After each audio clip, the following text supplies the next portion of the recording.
البخل اذم الاخلاق، بخیل شخص اس میں جو بخل ہے، کنجوسی، یہ بدترین اخلاق ہے۔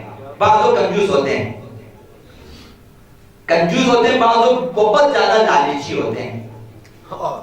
ایک لالچی شخص سے پوچھا کس قدر لالچ کا، اس قدر لالچ ہے کہ جس گھر سے بھی دھواں نکلتا ہوا نظر آتا ہے، میں سمجھتا ہوں کہ میرے لیے کھانا پکا رہا ہے، پھر میں انتظار میں بیٹھا ہوتا ہوں۔ جب بھی میں قصاب کی دکان ہو جاتا ہوں، سمجھتا ہوں اس میں سے اچھے گوشت رام وغیرہ میرے لیے دے گا، مطلب میں اس طرح سمجھتا ہوں۔ جہاں بھی شادی ہوتی ہے میں اس انتظار میں ہوتی ہوں بہت زیادہ کھانا میرے لیے بھیجے گا، بہت زیادہ۔ تو یہ لالچی ہوتے ہیں۔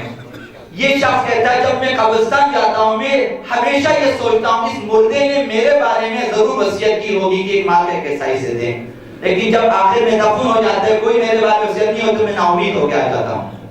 بعض لوگ اس قدر لالچی ہوتے ہیں، ہر مرنے والے کے بارے میں نہیں سوچتے اس نے میرے لیے خواہ کچھ وصیت کی ہے۔ لیکن بعض لوگ بخیل ہوتے ہیں، کنجوسی میں بھی بعض لوگ بہت انتہائی کنجوس ہوتے ہیں۔ بعض لوگ اپنے لیے کنجوسی، بعض لوگ دوسروں کے بارے میں کنجوس ہیں کہ اس سے کسی کو کچھ نہیں دیتا، خود کھاتے، بعض لوگ خود بھی نہیں کھاتے۔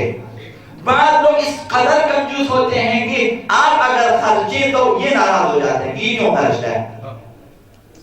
بدترین اخلاق ہے۔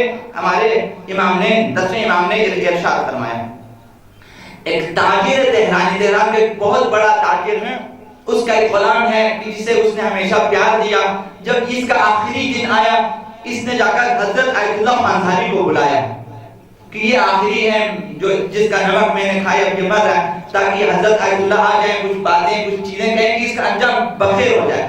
حضرت آیت اللہ خانساری نے کہا کہ اس قدر دولت تمہارے، اس قدر سر، اپنے لیے کچھ کر، اس معاشرے میں اتنے فقراء ہیں، کہا کہ میں پیسوں سے دل نہیں ہٹا سکتا، میں کچھ نہیں کر سکتا۔ تو حضرت آیت اللہ خانساری وہیں سے نکلے مگر اس نے کچھ بھی وصیت نہیں کی، ابھی دروازے سے باہر نہیں نکلے تو اس کی جان نکل گئی۔ یعنی جب بخیلی ہو جاتا آخری عمر میں بھی کچھ نہیں کر سکتا، حتی وصیت نہیں کر سکتا۔ یہ اپنی زندگی میں وصیت کریں۔ اگر آپ کے پاس کچھ ہے، سرمایہ ہے، جائیداد ہے، پیسے ہیں، دین کے لیے کچھ نہ کچھ وقف کریں۔ آپ کی طرف سے کچھ نہ کچھ وقف ہونا چاہیے۔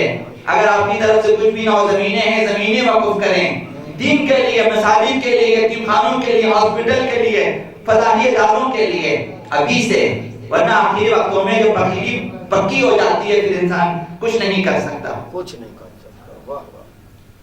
جب ایک بخیل سے سوال کیا، قرآن مجید میں ایک آیت ہے، ان مع العسر یسرا، ہر سختی کے ساتھ، ہر تنگی کے ساتھ ایک آسانی بھی، سہولت بھی ہے۔ اس آیت کے بارے میں کوئی آپ کے پاس کوئی بات ہو، کہا کہ اسی آیت کے مطابق مجھے یہ بات یاد آتی ہے کہ جب میرے گھر میں دسترخوان بچھا ہو اور میں کھانا کھا رہا ہوں، کوئی اچانک کوئی مہمان آ جائے اور میں خوش ہوتا ہوں جب وہ روزے سے ہو،